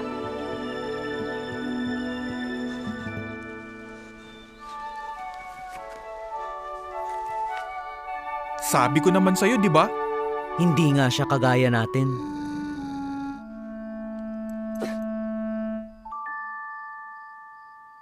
Ibang-iba si Jesus sa mga ginawa, sinabi at iniisip niya. Wala ka na palang lola. Para sa'yo to. Sana magustuhan mo. Salamat. Kaya galit na galit sa kanya yung iba. Ah! Aray! Oops! Sorry. Andyan ka pala. Okay ka lang? Ayusin natin mga gamit mo. Minsan ginaganyan din nila ako. Hindi lahat mabait sa mga taong naiiba sa kanila. Kaya ikaw, sa amin ka dapat sumama, hindi sa loser na yun. Pero gustong gayahin ni Jesus si Jehovah. Kaya naging mahalaga si Jesus sa kanya. Zoe, musta ang study niyo ni Sofia? Ma! May papakita po ako. Okay.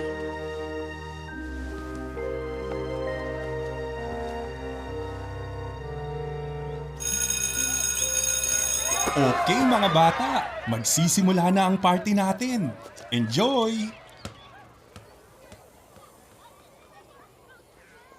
Uy, Zoe! Di ka sasama?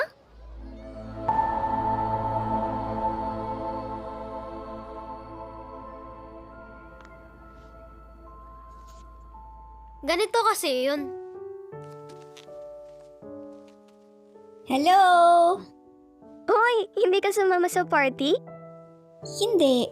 Gusto kong gawin ng tama. Tara, Tara tayo, Zoe. Ano ba yan?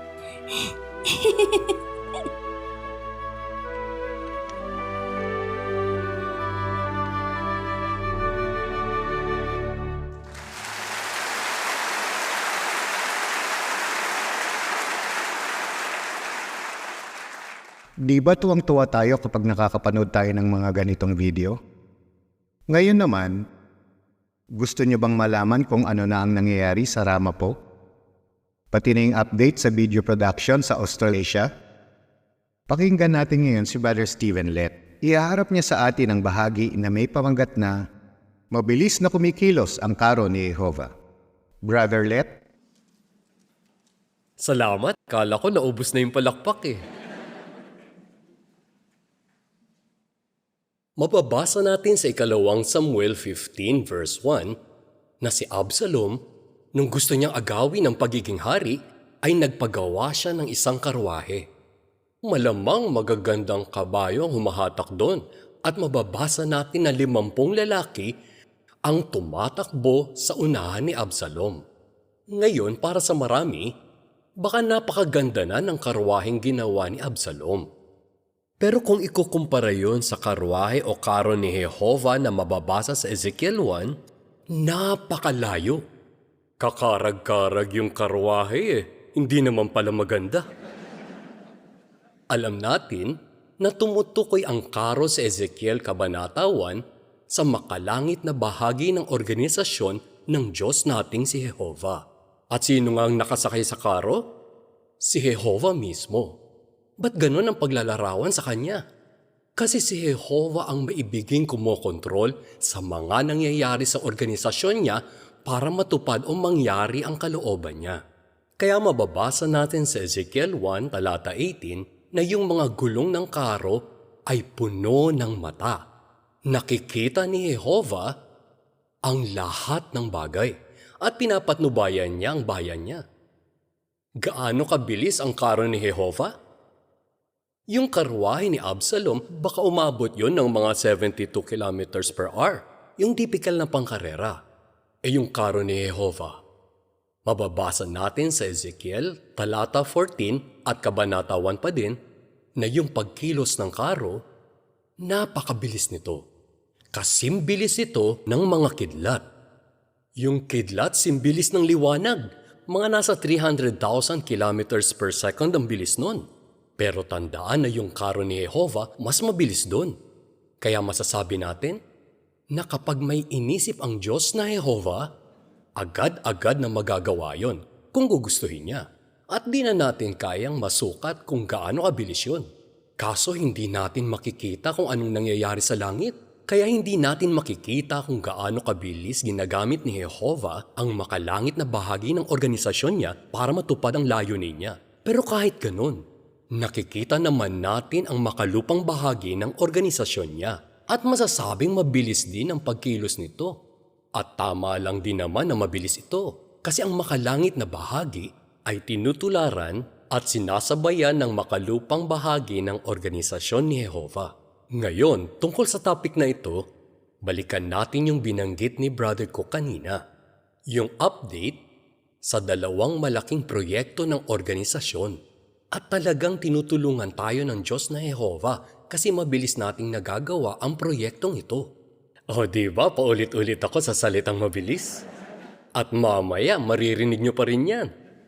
At sigurado tayo na si Jehovah ang nasa likod ng pag-usad ng mga proyektong ito. At sabi nga namin, i-update namin kayo tungkol sa audio-video facility na itinatayo ngayon sa Ramapo, New York. At gaya ng maaalala ninyo, yung pinagtatayuan nito, property na ng organisasyon. Yung lokasyon nito, 2 miles o 3 kilometers lang mula sa World Headquarters Facility sa Warwick. At mabanggit ko lang din pala sa inyo, matagal nang gustong ibenta ng lupong tagapamahala ang property na ito. Pero matagal na walang bumibili. Tapos, na-realize namin, parang magandang lugar tong property na ito para pagtayuan ng isang Bethel complex kung saan gagawin ang mga audio-video project at magagandang artwork. Pero imbes na magkakalayong lugar, iisang lugar na lang gagawin ang lahat ng ito, ang mga audio, video at artwork. Isang halimbawa ulit ito na talagang si Jehovah ang gumagabay sa atin. Maalala niyo siguro yung awit 32. Sige, basahin natin. Awit 32. Pansinin ang sinabi ni Jehovah sa verse 8. Bibigyan kita ng kaunawaan at ituturo ko sa iyo ang daan na dapat mong lakaran. Papayuhan kita habang nakatingin ako sa iyo. Malinaw na maibigin tayong tinutulungan ni Jehovah at masasabi rin natin yan sa proyekto natin sa Ramapo. Ano na ba ang mga update natin tungkol dito? Panoorin natin ngayon ang video. Ang tunguhin ng Ramapo Project ay para ilagay sa isang lugar ang lahat ng departamento may kinalaman sa media production. Pag nagsimula yung isang proyekto, ang gusto natin sana mabilis itong umuusad. Pero hindi yun laging nangyayari. Maraming taon na rin yung paghahanda namin para sa proyektong ito. At ilang beses din namin itong kailangan bagu-baguhin. Marami kaming naging hamon sa Ramapo Project. Sa state ng New York, may mga buwan lang kung kailan pwedeng putulin yung mga puno sa isang taon. Pwede lang kaming magputol ng puno mula Nobyembre hanggang katapusan ng Marso. Nabigyan na kami ng special permit na kailangan para putulin ng mga puno sa site. Kaso, nung magpuputol na kami ng mga puno, nakita namin na kailangan pa pala namin ng isa pang permit mula sa isa pang ahensya. At ang problema, hindi namin yun nakuha. Ang plano namin, sa loob lang ng mga 3 buwan, dapat matapos na namin ang trabahong yon. Sa 3 buwan na yon, gagamit sana kami ng malalaking makina. Pag hindi namin nagawa yun, maghihintay na naman kami. Nang isang buong taon. Nauubos na yung panahon namin. Naging 8 linggo, tapos 6 na linggo na lang. Pero nang pag-aralan ulit namin yung nakasulat sa permit, nakita namin na meron pa palang ibang paraan. Posible pa rin na maputol namin yung mga puno. Pinayagan kami na putulin yung mga puno, pero kailangan namin gawin yon ng mano-mano. Kaya sa loob ng 4 na linggo, kumuha kami ng kontraktor para putulin lahat ng puno na kailangang putulin. At natapos namin yon 2 linggong mas maaga kaysa ipinapahintulot. Araw-araw kaming may kailangang gawin para makuha yung mga permit na kailangan namin. Yung paggawa ng mga design, yung pag-estimate ng mga gastos, lahat yun tuloy-tuloy pa rin. Hindi yun nahinto. Dahil sa mga delay sa project, kinailangan naming i-reassign yung ilan sa mga voluntaryo. Yung ilan sa kanila, napunta sa ibang department. Gustong-gustong tumulong ng mga voluntaryo. Skilled sila at handa silang gawin kahit anong ipagawa sa kanila. Kaya lang wala pa kaming maipatrabaho sa kanila nung panahong yun. Ipinakipag-usap namin ito sa iba't ibang departamento ng sangay at sa punong tanggapan. At yun pala, nananalangin sila para sa higit pang voluntaryo. Miniting kami ng mga kapatid. Sabi nila, gaya ng alam nyo, wala pa kaming masyadong maipagawa sa inyo. Kaya bibigyan muna namin ng ilan sa inyo ng ibang atas. Pero marami sa inyo ay babalik na lang kapag nakuha na namin yung mga permit na kailangan. Ililipat daw ako sa CDE. Pero di ko nga alam kung ano yun. Computer Department Engineering. Naku, di ko kaya yun. Pang-construction lang ako. Pero yun pala, magugustuhan ko yun. Ang dami kong natutunan doon. At naging close ko yung mga katrabaho ko. Kaya nag-enjoy talaga ako. Nakita ko na hindi talaga kami papabayaan ni Jehovah. Ang magboluntaryo sa Ramapo, ito ang isa sa pinakamagandang pribileyo na natanggap namin. Pero kahit na iba ang atas namin, para kay Jehovah pa rin naman to at sa organisasyon niya. Kitang-kita yung pananampalataya ng mga kapatid na ito kasi nagtrabaho pa rin silang mabuti kahit na naiba yung atas nila. Kaya kahit may mga panahong naghihintay kami ng approval, hindi talaga nahinto yung gawain. Dahil sa delay, nagkapanahon kami na makipag-ugnayan sa iba't ibang departamento sa Bethel, sa mga komite ng lupong tagapamahala at sa mga kapatid sa labas na eksperto sa pagdidisenyo ng mga pasilidad para sa audio-video. At sa tulong nila, nakagawa kami ng mga pagbabago sa design ng mga pasilidad. Talagang nag-research kami. Paano gagawa ng flexible na opisina o kaya paano to posibleng magamit din ng iba, ng ibang department para masulit yung pondo na ginamit sa pagtatayo. Ilalagay namin ang art department sa isang building kasama ng audio at video services para kapag may kailangan kaming pag-usapan, mapag-uusapan ito agad. Dahil dito, makakapag-produce kami ng pinakamagandang quality. Talagang napaka-moderno ng bagong pasilidad na to. Ginagamit nito yung pinakabagong teknolohiya. Totoo, mahirap yung pagde-design. Pero exciting. Kasi yung pasilidad na to, gusto nating makasabay hindi lang sa pinakabagong teknolohiya, kundi sa pagbabago rin ng pangangailangan ng organisasyon. Dinisenyo yung pasilidad na ito sa paraang madaling baguhin para kapag may pagbabago sa teknolohiya at kailangan itong i-adjust, hindi na natin kailangang i-demolish ang mga building at gumawa ng bago. Yung mga studio rin natin, dinisenyo hindi lang para gamitin ngayon, kundi para sa mga proyekto din natin sa hinaharap. Ang isang magandang feature ng bagong media center na ito ay yung mga video wall. Ang totoo, nagamit na natin ang bagong teknolohiyang to dito sa Patterson. Gamit ang mga video wall na ito, makakagawa tayo ng virtual na mga background. Kaya para bang nagsushooting talaga tayo doon sa mismong lokasyon.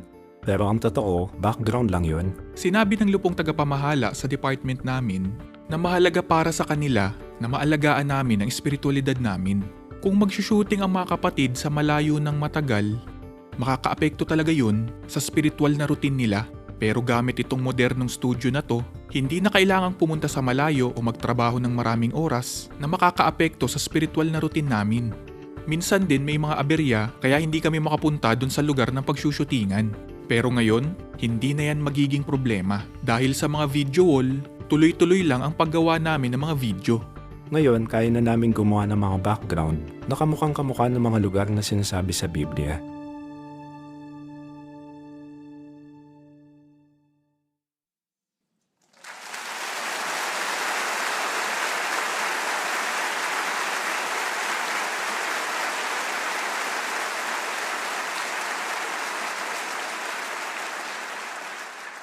Sigurado tayo ngayon na sa tulong ni Jehovah, mas makakatipid tayo ng pera at panahon dahil sa bagong pasilidad na ito na gumagamit ng magaganda at pinakabagong teknolohiya. Lahat ng magagawang to, mga video at artwork ay para sa mga kapatid. Pero ang totoo, yung video na napanood kanina, medyo matagal-tagal na rin nung ibigay sa amin yon. Meron tayong mas bagong update na gusto rin naman naming isama sa programa natin ngayon. Siguro napansin nyo sa video, putol naman na yung mga puno, pero kung saan-saan na lang yun nakakalat. Tapos 'di ba natatabunan na lang yun ng mga snow? Pero ngayon, patuloy ang mga kontraktor sa pag-aalis at pag-aayos ng mga natumbang puno at sa clearing ng site para maihanda ito sa mga susunod na gagawin para sa proyektong ito. Lahat ng mga preparasyong binanggit natin ay para sa nalalapit na pagtatayo ng pasilidad na ito at may mga kuha tayo noon. Ang totoo niyan, may mga aerial shot at video clips pa para makita natin yung mga nangyayari doon. E di panoorin natin ngayon ang pinaka-latest update sa mismong site.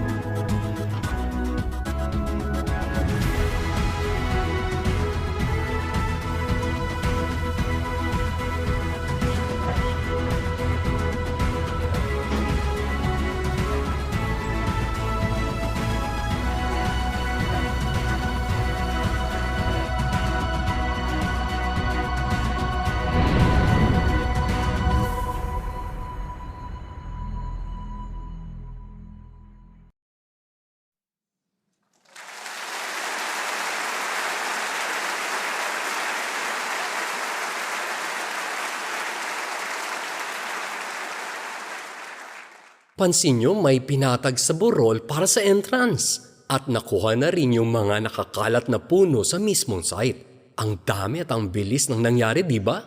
Tapos, ang susunod na gagawin naman na ng mga kontraktor, papasabugin na nila yung malalaking bato na nasa lupa. Kaya magtutuloy-tuloy na ang construction. At siguro, gusto nyo ring malaman ngayon kung nasa na tayo sa schedule natin.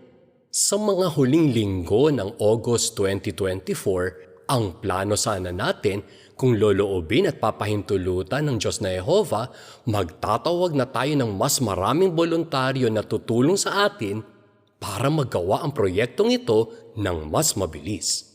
Pero mahal naming mga kapatid, pakisuyo, ipanalangin ninyo kay Jehovah na pagpalain ang mga pagsisikap natin. Doon naman tayo sa pangalawang update. Alamin naman natin yung nangyayari sa isa pa nating proyekto. Yung proyekto natin sa Australia. Ito yung inaabangan nating serye ng mga drama na may pamagat ang mabuting balita ayon kay Jesus. Panoorin natin ngayon ang video ito. Ngayon, kaya na namin gumawa ng mga background na kamukhang kamukha ng mga lugar na sinasabi sa Biblia. At tamang-tama ang visual na to dun sa proyekto natin na ang mabuting balita ayon kay Jesus. Sa mga unang buwan ng 2024, pwede nang magamit ang visual sa sangay sa Australasia.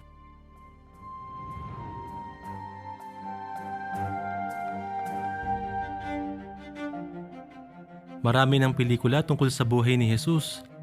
Pero itong ginagawa natin, mas accurate ang mga detalye. Kasi talagang niresearch ito ng mga kapatid natin. Makakatulong ito sa mga tao kasi mas makikilala nila si Jesus, kung sino talaga siya.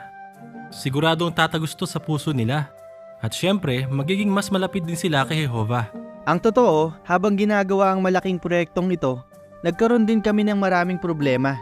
Umpisa pa lang, nagkaroon na ng sunog, nagkaroon ng baha, tas may pandemic pa. Dahil sa dami ng restriksyon nung panahong yon, na-delay yung proyekto. May panahon pa nga na nahinto ito. Kaya naisip namin, anong gagawin namin? Paano namin matatapos ang proyektong to ayon sa schedule? Kailangan naming piliin kung anong mga eksena ang uunahin naming i-shoot. Para yun ang uunahin gawin ng construction team. Hindi basta-basta yung pagpaplano at nahirapan din kami doon. Isa pang problema namin ay yung mga himala. Paano mo ipapakita yung iba't ibang sakit? Paano mo gagawing realistic yung nakahuli sila ng maraming isda? O kaya yung naglalakad si Jesus sa tubig? Ang laking responsibilidad nun.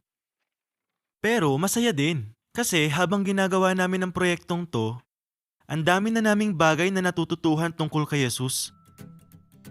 Marami ring eksena sa video nating to ang may kasamang mga hayop kasi bahagi talaga ng buhay nila nun yung mga hayop. Kaya sinisikap natin na maipakita din yon sa proyekto natin. Meron tayong mga asno, tupa, kalapati, kahit nga camel meron tayo sa set. Kailangan silang matrain kasi kasama sila sa shooting sa set at sasakyan din sila ng mga artista natin. At nakakatuwa kasi nagiging komportable na sila sa kanila. Buti na lang, maraming kapatid yung nagtatrabaho sa mga bukid sa Australia at ipinahiram nila sa atin yung mga hayop na kailangan natin. May isang sister nga sa malapit na kongregasyon ang nag-volunteer. Tutulong daw siya sa pag-aalaga sa mga kalapate para sa mga eksena sa templo at iba pang lugar. Gustong-gusto ng mga tupa sa mga bata.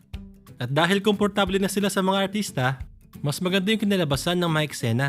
Mas naging realistic yung mga set dahil dun sa mga hayop. Kaya parang bumalik talaga tayo sa panahon ng Biblia. Dun sa isang episode, kailangang magmukha na nasa ilang sila sa Judea. Tiningnan namin yung mga pwedeng pagshootingan dito sa Australia. Kaso mukhang walang uubra. Sinabi namin to sa mga overseer namin. At hindi namin inaasahan yung sagot nila. Tinanong nila kami, kung sa Israel kaya? Kaya pumunta yung isang team namin sa Israel. At dun sila mismo nag-shooting sa ilang sa Judea.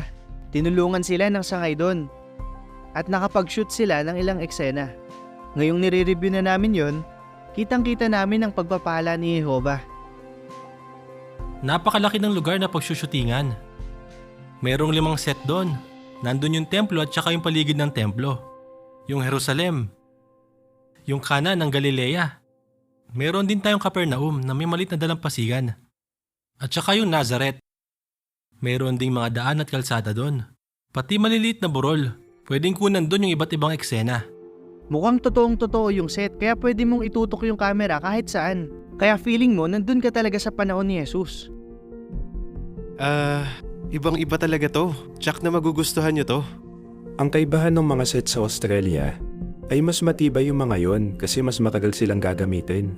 Buong ebanghelyo kasi ang i-record natin. At yung trabahong yun, siguradong aabutin ng maraming taon.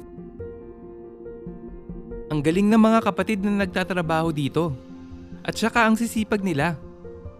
Kahit na tirik ang araw, maulan, minsan napakaalikabok o kaya naman maputik, tuloy lang sila sa trabaho. Dahil sa sipag nila, nagkaroon tayo ng ganito kagandang set. At mas mai-imagine ng mga makakapanood nito ang ministeryo ni Jesus. Minsan, may isang kontraktor na pumunta doon sa set para makita yung mga kapatid na nagtatrabaho. Mangiyak-ngiyak siya nung kausapin niya yung isang brother. Tinanong niya kung ano yung ginagawa natin.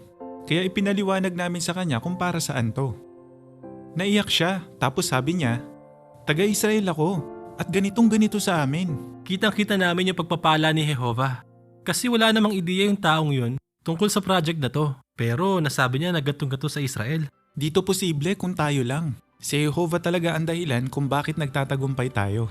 Habang pinag-aaralan namin kung paano mapapalabas sa video yung mga ulat sa Biblia, mas naiintindihan namin yung iniisip at nararamdaman ng mga taong to. Di lang sila basta mga karakter sa isang aklat, kundi mga totoong tao sila.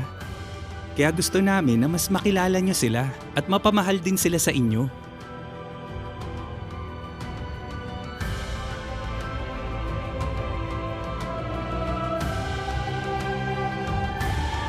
Roll camera, roll audio! And action!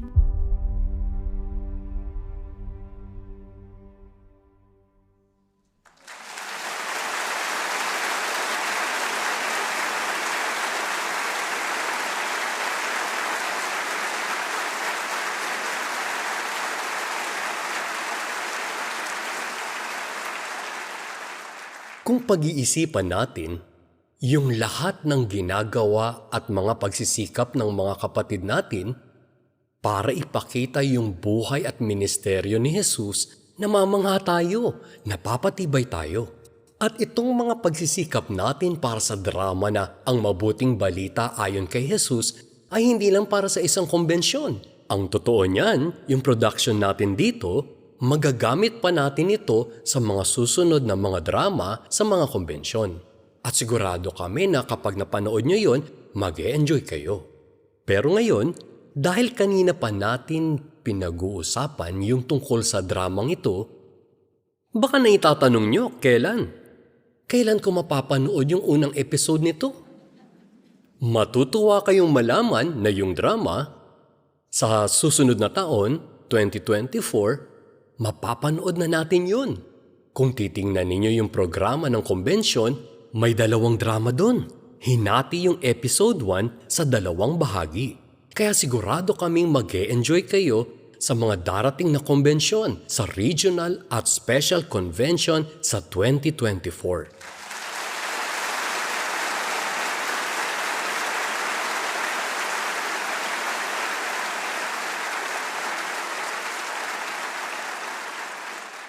Gusto ninyo ba na mapanood yung trailer ng 2 video na mapapanood sa konbensyon?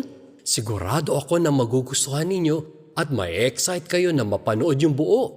Alam ko na medyo advanced to kasi pang 2024 convention pa to eh. Kaya sana hindi ako pagalitan ng lupong tagapamahala kasi pinakita ko to agad sa inyo. Joke lang. Abay, ano ba tingin nyo sa akin?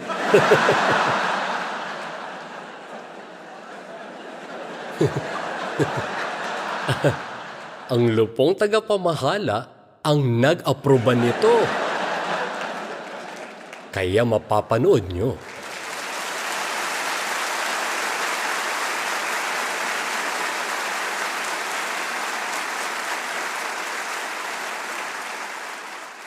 Kaya tingnan natin ngayon ang aprobadong trailer para sa 2 drama tungkol sa buhay ni Jesus.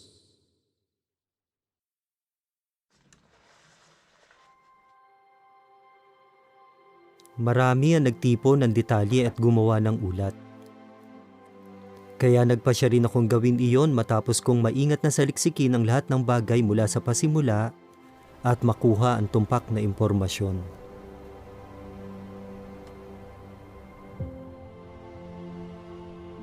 Huwag kang matakot, Maria. Magdadalang tao ka at magkakaanak ng isang lalaki. at papangalanan mo siyang Jesus. Purihin nawa si Jehova, ang Diyos ng Israel. Dahil ibinali niya ang pansin niya sa kanyang bayan at naglaan siya sa kanila ng kaligtasan.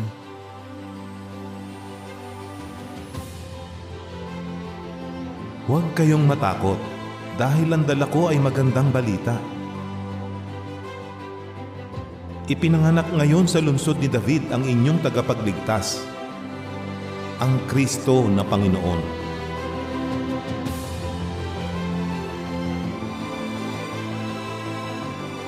Ako ay alipin ni Jehova. Mangyari nawa sa akin ang lahat ng sinabi niyo.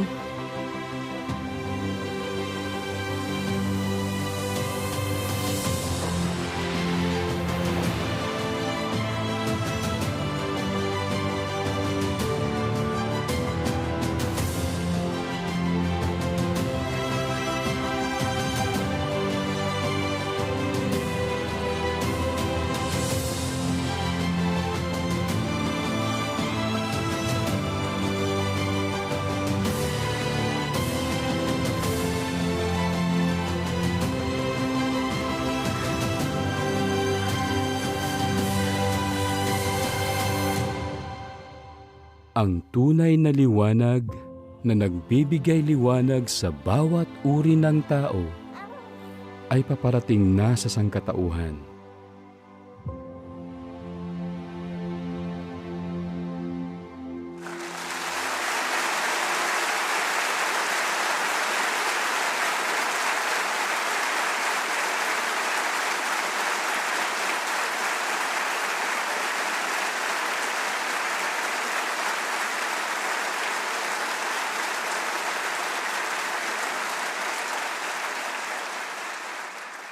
Sa napanood natin, para talaga tayong nandoon.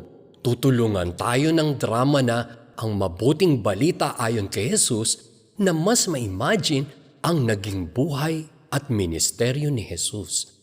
Yung nakita natin kanina, 2.5 minutes lang. Trailer lang kasi.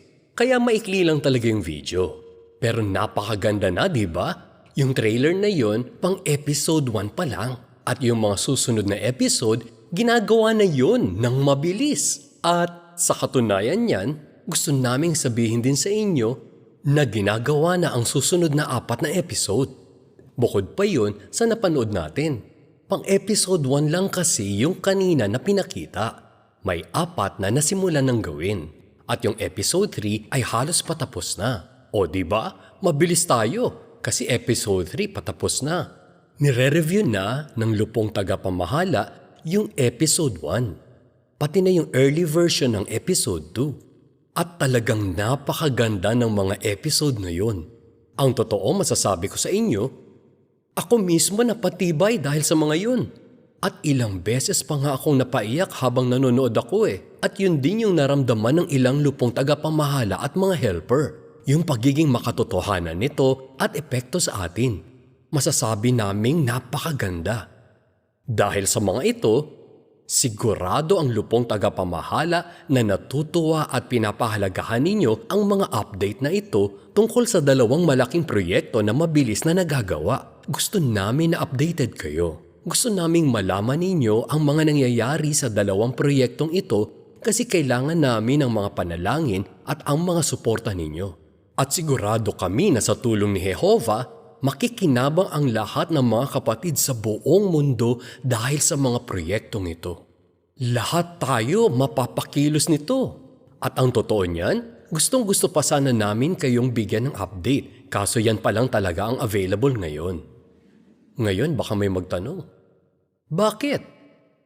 Bakit pa tayo gumagawa ng malalaking proyektong kagaya nito ay ang lapit na ng bagong sanlibutan? Baka hindi na natin matapos ang alinman dyan. Ang sagot dyan, walang nakakaalam sa atin kung kailan mangyayari ang katapusan. Pag-isipan niyo tong tanong na to. Ilang makikinis na bato ang pinili ni David nang labanan niya ang higanting si Goliath? 5 ang kinuha niya, pero ilan ang kailangan niya? 1. Kasi hindi niya alam. Pero siguradong handa siya anuman ang mangyari. At ganun din naman tayo, hindi natin alam kung kailan ang katapusan. Pag-isipan din to, yung mga proyekto nating ito, posible kaya na sa bagong sanlibutan? Doon na nga talagang matatapos at doon na rin lubusang magagamit, halimbawa yung drama. Di ba ang gandang gamitin nun? Para turuan ang mga binuhay muli tungkol kay Jesus? Si Jehovah lang ang nakakaalam niyan. Tingnan din natin ang sinasabi ng isang issue ng The Watchtower tungkol ito sa mangyayari sa bayan ng Diyos bago dumating ang wakas. Babasahin ko na lang para sa inyo. Ang sabi, ang pagdating ng Panginoong Jesus para maglapat ng hatol, pansinin to, ay ikagugulat ng lahat kahit ng mga lingkod ni Jehovah. Dahil abalang-abala sila sa paggawa ng kalooban niya. Kita nyo? Ang sabi, magugulat tayo kasi napaka-busy natin. At kung dumating ang wakas bago natin matapos, alinman sa mga proyektong to, aba, hallelujah! Purihin si Jah. Pero ito ang alam natin, magiging abala tayo hanggang sa wakas habang tinutulungan ni Jehovah. At pansinin niyo yung binabanggit sa ikalawang hari, Kabanata 13, talata 18. Bakit hindi natuwa si Jehovah kay Haring Jehoas nun? Kasi nung kunin niya yung palaso at 3 beses na hampasin ng lupa, huminto na siya. Ayaw na niya. Kaya kung hindi tayo magiging masigasig, hindi tayo pagpapalain ni Jehovah. Gusto nating sikapin ngayon na maging masipag hanggang sa dumating ang wakas.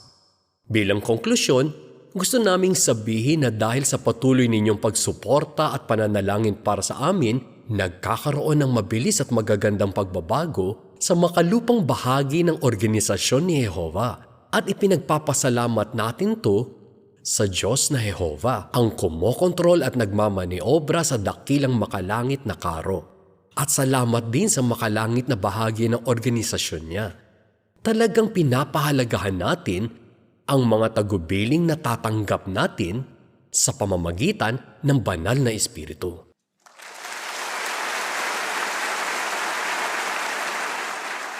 Wala na kayong ginawa kundi pumalakpak ka. Napakaganda at talagang nakapagpapatibay yung mga pahayag na yun. Salamat sa inyo mga kapatid. At nagpapasalamat tayo, lalong-lalo na sa Diyos na Jehovah dahil lagi niya tayong ginagabayan. Ngayon, siguradong nakita nating lahat ang mga pagbabagong ginawa ng tapat at matalinong alipin.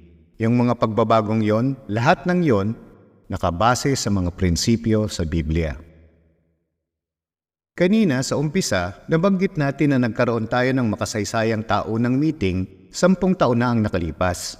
At ngayong natutuhan natin yung tungkol sa awa ng Diyos na Jehovah, na laging tama ang mga hatol niya, pati na yung mga pananagutan natin bilang lingkod niya, di ba kitang-kita natin yung kapangyarihan ng salita ng Diyos at ng mga prinsipyo nito?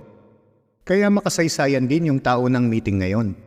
At gaya ng isinulat ng isang sangay, hindi natin malilimutan ang taunang meeting na ito.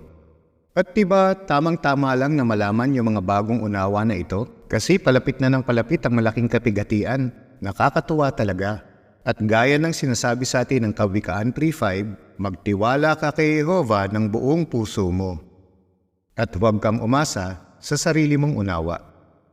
At kapag ginawa natin yan, nangangako si Jehovah na itutuwid niya ang mga daan natin. At talagang ganyan nga ang ginagawa niya. Mahal na mahal natin si Jehovah dahil dyan. Nagpapasalamat tayo kay Jehovah dahil sa mga natutuhan natin sa programang ito. At nagpapasalamat din tayo sa kanyang anak at ating hari, si Kristo Jesus. Isang ang pribilehiyo na maglingkod sa ilalim ng patnubay nila. Sigurado ako na nagustuhan ninyo ang ikalawang bahagi. Napaka-espesyal ng mga okasyong ito, kaya masaya kami na ipapanood to sa inyo. Ang video postcard para sa buwang ito ay mula sa pinakamaliit na bansa sa Western Hemisphere, ang Federation of St. Kitts and Nevis. Ang St. Kitts and Nevis ay nasa Leeward Islands, sa silangan ng Caribbean Sea. Ang mga islang ito ay kilala sa mga beach nila, coral reef at sa tropical na klima nito. May tinatawag sila ritong The Narrows. na naghihiwalay sa dalawang isla. Ang bundok Layamiga na nasa sentro ng St. Kitts ay isa sa pinakamataas na bulkan sa Caribbean. Ang mga Kalinago Indian ang nagbigay ng pangalang Layamiga sa islang ito. Pwede itong isalin na mabungang lupain. Saktong-sakto ito kasi dahil sa lupa na malapit sa mga bulkan, nagiging mabunga ang lupain. At talagang mabunga rin ang ministeryo sa St. Kitts and Nevis. Naipangaral ang mabuting balita sa St. Kitts and Nevis noong 1930s. Pero noong digmaang Pandaigdig II, ipinagbawal ang pagpapasok ng mga literatura natin. Kinumpiska ang mga karton na may mga aklat na Children at the New World, pati na ang edisyon ng Watchtower para sa American Standard Version Bible. Susunugin ang mga ito sa isang pabrika ng asukal. Pero 2 brother ang nagtatrabaho dun sa pabrika at lakas loob nilang isinalba ang ilang aklat at Biblia para sa kongregasyon. Kapag nagbabahay-bahay yung mga kapatid, madalas na hindi sila kumakatok. Sisigaw lang sila ng tao sa loob para alam ng mga tao na ang hinahanap nila ay yung may bahay, hindi yung tao sa kalsada o sa kapitbahay. Yung mga taga St. Kitts and Nevis, madalas wala sila sa bahay. Nagtatrabaho sila o kaya naman dumadalaw sila sa mga kapamilya at kaibigan. Dahil doon, mahirap silang abutan sa bahay. Kaya sinisikap ng mga kapatid na makapangaral nasaan man sila. Napakaraming turista sa bansang ito. Bawat taon, libo-libong turista ang dumarating sakay ng barko. Di hamak na mas marami sila kaysa sa mga taga roon.